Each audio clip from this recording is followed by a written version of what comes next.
Hello, नमस्कार, शुभ सकाळ मंडळी. कसे आहात? मजेत ना? मी पण मस्त आहे. घेऊन आली आहे तुमच्यासाठी ठरलं तर मगचा 10 मार्चच्या एपिसोडचा रिव्ह्यू.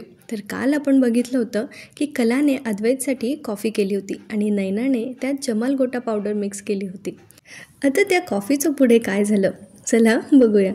तर कला आली आहे अद्वैतच्या रूममध्ये कॉफीचा मग घेऊन. अद्वैतने कॉफी टेस्ट केली पण ती त्याला काहीतरी वेगळीच लागली. म्हणून अद्वैत म्हणतोय, हॉरिबल आहे ही, काहीतरी वेगळीच टेस्ट आहे. कला म्हणते, शक्यच नाही, माझ्या हाताने केलेली कॉफी चुकूच शकत नाही. तेव्हा अद्वैत काहीतरी विचित्र एक्सप्रेशन देत असतो. तर कला म्हणते, असं काय तोंड करतोयस एरंडी तेल पिण्यासारखा. तर अद्वैत म्हणतो, तुझा काय भरोसा, तू त्यात काहीही घालशील, एरंडी नाही तर जमाल गोटा वगैरे. नैना इकडे बाहेरून त्या दोघांचं बोलणं ऐकत असते आणि ती मनात म्हणते, हुशार आहे तसा हा चांदेकर, पण माझ्यापेक्षा जास्त नाही. याला बरोबर कळलं मी त्यात काय घातलं आहे ते. आता ही कॉफी पिऊन तुला दिवसभर खरीच राहावं लागेल, मग पीत बस, तुला हवी तेवढी कॉफी, असं म्हणून नैना मनातल्या मनात खुश होत असते.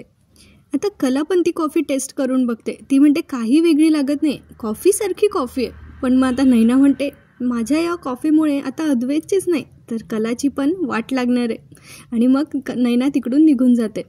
कला आता अद्वैतला सांगत असते की प्रॉब्लेम कॉफीमध्ये नाही आहे, तुझ्या चोचल्यांमध्ये.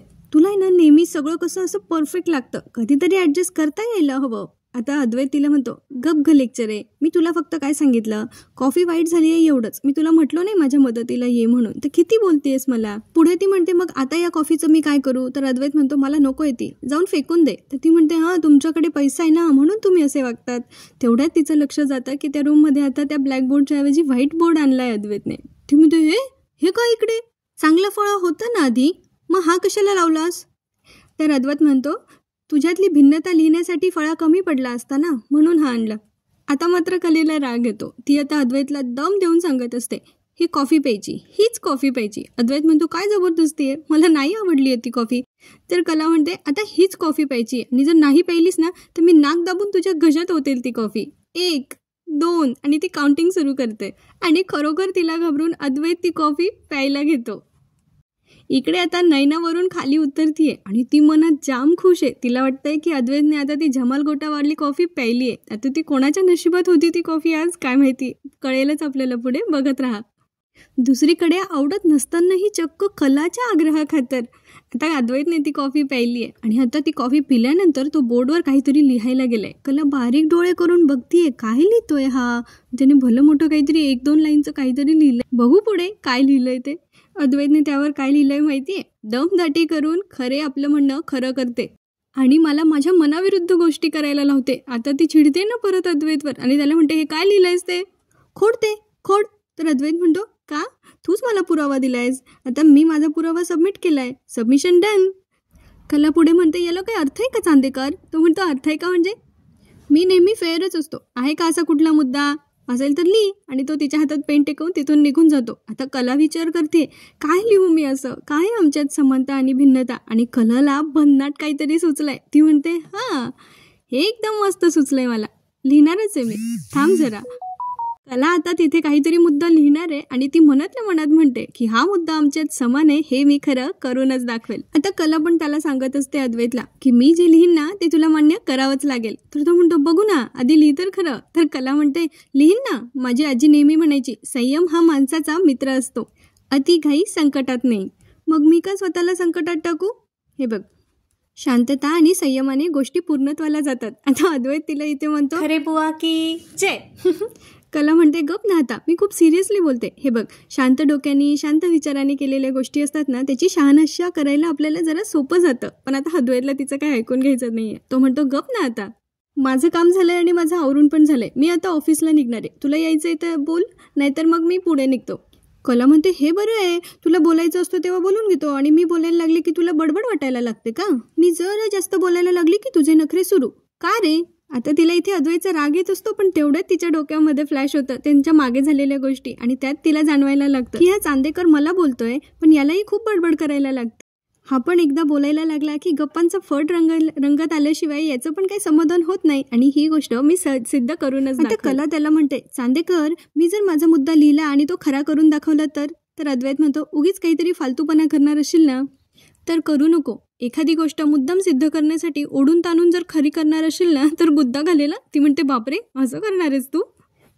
तो म्हणतो मी अद्वैत चांदेकर आहे, मी काहीही करू शकतो. एखादी गोष्ट जर मला पटत नसेल आणि तू ती ओढून ताणून मला पटवून देण्याचा प्रयत्न करत असशील ना तर ते मला अजिबात चालत नाही. तुला माहिती आहे मला सगळं परफेक्ट लागतं, एखादे मला फसवलेलं अजिबात चालत नाही. आणि तुला माहिती आहे मला खोट्याची प्रचंड चीड आहे. म्हणजे तिच्या एका वाक्यावर हा किती वडवड करून गेला हे त्याला पण नाही कळलंय. आणि जाता जाता तो म्हणून पण गेलाय की एखादी गोष्ट जर तू लिहिलेली असेल आणि ती क्रिस्टल क्लिअर खरं असेल ना तर मग ती गोष्ट मान्य करायला मी काचरणार नाही. ती म्हणते बघा. तो म्हणतो बरं आहे ठीक आहे चला. आता ते दोघं निघाले आहेत ऑफिसला जाण्यासाठी.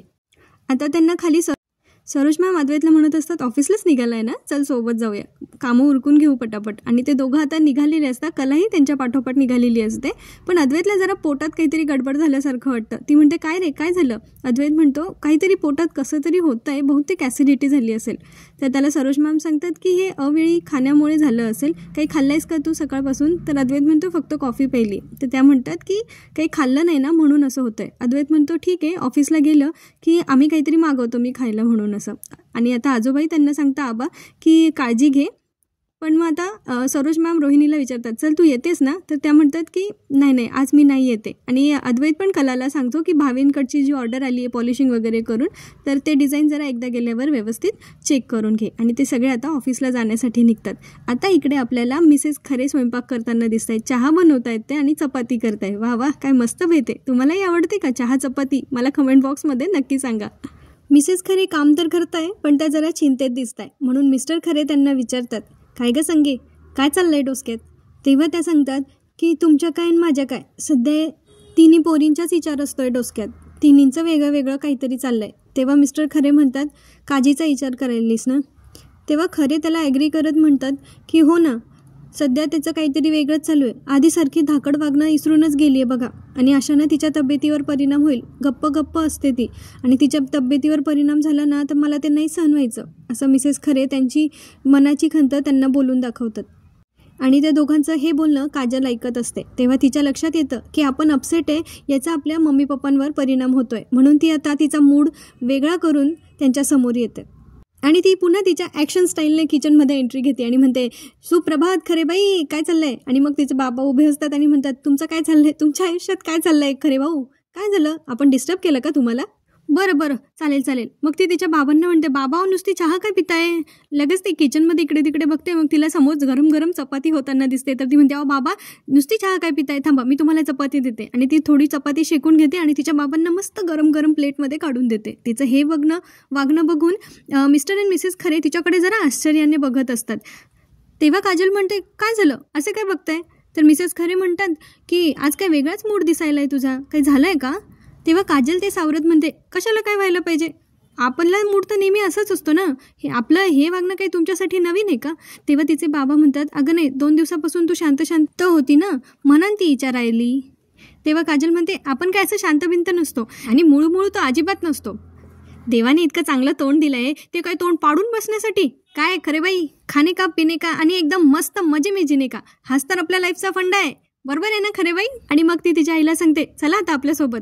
मिसेस खरे विचारतात अगं कुठं. तेव्हा ती म्हणते गोमू संगतीनं माझ्या तू येशील काय, माझ्या पिरतीची राणी तू होशील काय. असं म्हणून ती आता विषय टाळून नेते. पुढे जाऊन ती स्वतःशीच विचार करत असते की आपल्या ह्या वागण्याचा आपल्या आईवडिलांना त्रास नको व्हायला.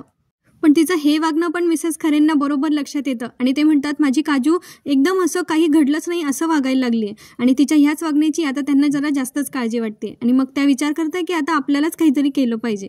आता दुसरीकडे चांदेकरांच्या घरी ही तिकडे इथे बसली आहे आणि त्यांचा प्लॅन कसा फ्लॉप झाला याच्यावर त्यांचं डिस्कशन चाललं आहे. आता नैनाला तर वाटतं की मी अर्धी बाटली जवळजवळ मी जमाल गोटाची त्या कॉफीमध्ये मिक्स केली होती, मग तरी या अद्वैतला काही झालं कसं नाही, ती कॉफी गेली कुठे, ती कुणी पिली, हे अजून गौडबंगालच आहे की ती कॉफी पिली कुणी.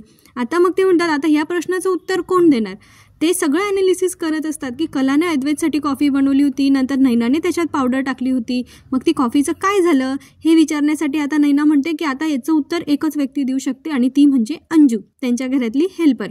आता ते सगळे किचनमध्ये जातात आणि अंजूला विचारतात की तू सकाळपासून कोणाकोणासाठी आणि किती वेळा कॉफी बनवली. तेव्हा ती सांगते की तेवढं तर काही लक्षात नाही, पण मी सकाळी एकदा अंधण ठेवलं होतं आणि त्यानंतर 2-3 वेळा कॉफी बनवली. मग नैना विचारते हो मग कोणाकोणासाठी बनवली. तेव्हा ती सांगते एकदा रोहिणी मॅमसाठी बनवली, एकदा अद्वैत सरांसाठी बनवली. तर नैना म्हणते अगं पण तो तर फक्त कलाच्या हातची कॉफी पितो ना अद्वैत. तेव्हा ती म्हणते हो पण हां आलं लक्षात, सकाळी एकदा माझ्याकडून कॉफीचा मग सांडला होता, त्यानंतर मग मी रोहिणी मॅमला कॉफी दिली आणि तेव्हा मग अद्वैत सरांसाठी पण कॉफी ठेवली. नैना खूप चिडते तिच्यावर, पण ती काहीच बोलू शकत नाही. ती म्हणते तुला, आणि मग ती संताप करत तिथून निघून जाते. जाऊ दे, या लोकांना सांगून काहीच फायदा नाही आहे. आणि आता ते सगळे तिच्या पाठोपाठ तिकडून निघून जातात. म्हणजे यांचा कॉफीचा जमलगोटावाला प्लॅन आता फ्लॉप झालेला. अंजू बिचारी विचार करत असते एवढं काय झालं, एवढं मला बोलताय हे लोक.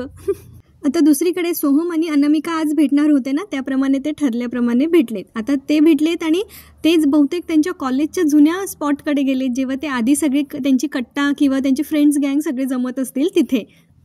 मस्त असतात ना आपापले कॉलेजचे दिवस. तुम्हाला तुमच्या कॉलेजच्या काही स्पेशल आठवणी असतील ना तर माझ्यासोबत शेअर करायला आवडल्या तर कमेंट बॉक्समध्ये नक्की करा. आता ते दोघं मस्तपैकी गप्पा मारत असतात तेव्हा ते त्यांच्या जुन्या आठवणी आठवत असतात. आणि आता सोहमला हे आठवतं की तिला लाल रंगाचा गोळा आवडायचा, बर्फाचा गोळा, कारण त्याच्यामुळे तिचे होठ लाल व्हायचे आणि ती सगळ्यांना सांगत असायची की मी लिपस्टिक लावली आहे वगैरे असं. तेव्हा ती म्हणते की मी हे कोणाला तरी इम्प्रेस करण्यासाठी करायचे. आणि त्यांच्या दोघांमध्ये जरा ऑकवर्डनेस येतो. कदाचित ना अनामिकाने सोहमला कॉलेज डेजमध्ये प्रपोज वगैरे करण्याचा तिचा प्लॅन असेल, पण सोहमने त्यावेळी तिला काय रिस्पॉन्ड केला नसेल, कारण त्याला आठवत असतं की रोज डेच्या दिवशी ती त्याच्यासाठी रोज घेऊन आली होती आणि ती म्हणते रखरखत्या उन्हात. तसा रोज डे तर फेब्रुवारीत असतो आणि तेव्हा एवढं कडक ऊन नसतं, पण ठीक आहे. मग आता सोहमला त्या गोष्टीबद्दल वाईट वाटत असतं, कारण तिचा पचका झाल्यानंतर दुसऱ्या दिवशी तिला कॉलेजमध्ये सगळ्यांनी चिडवलेलं असतं, तर तो तिला त्यासाठी सॉरी म्हणतो.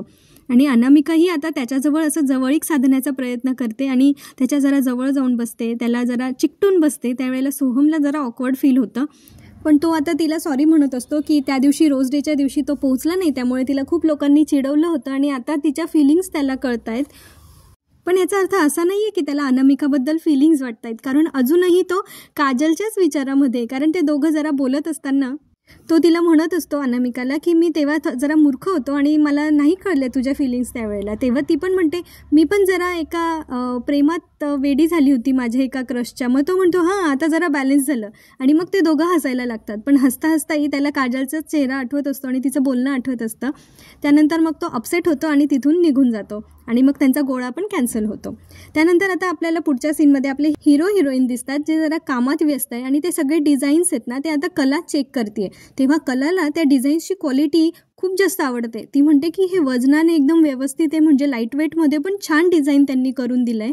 तेव्हा कला अद्वैतचं खूप कौतुक करत असते की तू एकदम छान कारागीर निवडलेस आणि ह्या कारागिरांचं काम अतिशय उत्तम आहे. आणि हाच फरक असतो साच्यातले घडवलेल्या दागिन्यांमध्ये आणि हाताने घडवलेल्या दागिन्यांमध्ये, कारण त्या दागिन्यांचं पॉलिशिंग, फिनिशिंग आणि त्याचं वजन सगळं एकदम उत्तम आहे. तर अद्वैत तिला आता जरा शेअर करतो तिच्यासोबत की तुला कदाचित माहिती नसेल, पण हे कारागीर शोधण्यासाठी मी आणि त्याच्या काकांनी, म्हणजे अद्वैतने आणि त्याच्या काकांनी खूप प्रयत्न केले होते. कारण आबांची तशी इच्छा होती की दागिने हे पारंपरिक असावेत, ऑथेंटिक असावेत आणि त्यांना असं कारागिरांकडून छान घडवले गेले असावेत. आणि म्हणून ते कारागीर शोधण्यासाठी अद्वैत आणि त्याच्या काकांनी खूप मेहनत घेतली आहे. आणि अद्वैत पुढे ते पण सांगतो की फक्त मी एकटाच नाही तर चांदेकर घरातला प्रत्येकाने या बिझनेससाठी खूप मेहनत घेतली आहे. आई तर आधी सगळं सांभाळायची, मार्केटिंग, अकाउंटिंग, सगळं काही, पण आता तिने आत्ता हे सगळं हँडओव्हर केलं आहे. कलालाही त्याचं कौतुक वाटत असतं. आता अद्वैत त्याच्या एका पिओनला बोलवून ते सगळे डिझाईन्स जे आहे ते घेऊन जाण्यासाठी आणि सेफ ठिकाणी ठेवण्यासाठी बोलवलं. फोनवर बोलवत असतो आणि त्यानंतर तो येतो आणि मग ते त्याला हँडओव्हर करतात. त्यानंतर मग अद्वैत म्हणतो चल आता बाकी चालता चालता बोलू. तेव्हा कला म्हणते हो चालताना, उठताना, बसताना आपण फक्त बोलू. चला आता हे तर सिद्ध झालंय की आपल्यातली ही सगळ्यात मोठी गोष्ट समान आहे आणि कला आता मनाशीच खुश होत असते. इथे आजचा भाग संपतो आणि पुढच्या भागात आपल्याला बघायला मिळतं की ते दोघं नाश्ता करत असतात. नाश्त्याला असतात पोहे आणि अद्वैत कढीपत्ता आणि मिरच्या, जी बऱ्याच लोकांची सवय असते, ते बाजूला काढून ठेवत असतो. आणि तेव्हा कला म्हणते की तू तर हे सगळं बाजूला काढून ठेवलंयस, त्याचीच तर मजा असते. अद्वैत म्हणतो मला नाही आवडत. पण कला मात्र तिच्या ताटातले मिरच्या वगैरे सगळं फिनिश करत असते आणि ती म्हणते मला तिखट प्रचंड आवडतं. मग अद्वैत मनात विचार करत असतो की आई म्हणते ते बरोबर आहे, आमच्या दोघात काहीच समानता नाही आहे. तेव्हा आबा तिथे येतात आणि ते म्हणतात जिथे एक कमी पडतो तिथं दुसरा त्याची जागा भरून काढतो आणि हाच तर नात्यामधला समतोल असतोय. आता आबांच्या ह्या वाक्याने कलाला अजून काही कल्पना सुचतील का हे बघणं मनोरंजक ठरणार आहे. तेव्हा भेटूया पुढच्या भागात. माझ्या आवाजातला आजचा रिव्ह्यू आवडला असेल तर चॅनलला लाईक, शेअर, सबस्क्राईब करायला विसरू नका. आणि हो, हसत राहा, खुश राहा, आपली आणि आपल्या प्रियजनांची काळजी घेत राहा. धन्यवाद. पुन्हा भेटूया.